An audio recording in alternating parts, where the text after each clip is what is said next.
So there's this band called LCD Sound System, which I really like.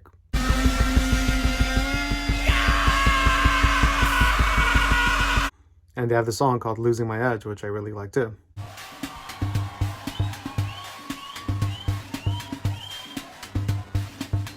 For those of you who don't know who LCD Sound System is, they're pretty much this dance band from the early 2000s.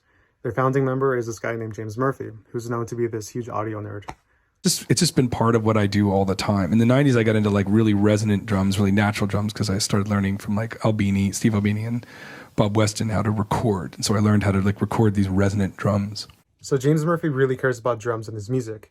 And I bring this up because a key aspect in Losing My Edge are the drums. He has these very synthy, pre-programmed drums playing throughout the whole song. I was there in 1974 at the first suicide practices in a loft in New York City. I was working on the organ sounds with a delicate patience. So that drum beat pretty much is the song. It plays throughout the whole thing, and it's awesome. I fucking love it. And I always assumed that he made that drum beat. You know, like obviously because he cares so much about drums, I thought that he would make his own beat. But turns out he didn't. So I go thrifting a lot, and whenever I find a musical instrument, I try to buy it. And they had this little Casio PT-20 for like $5. All right, so if you go to Rhythm and you go to Disco 2,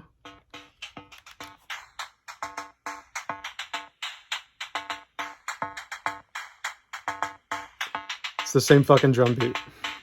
So it turns out that James Murphy actually sampled the beats from Losing My Edge from an old 1980s fucking keyboard, or possibly some other drum machine from the 80s, most likely. I fucking love that. It's fucking awesome, dude. And so I made that song, and everybody thought it was terrible. I remember playing it for people, and they would be like, they'd give you this face, like they don't want to say anything, and then ask you about like technical things, like, oh, what are the drums? And you're like, okay, you don't like this. All right, gonna try this without a tripod.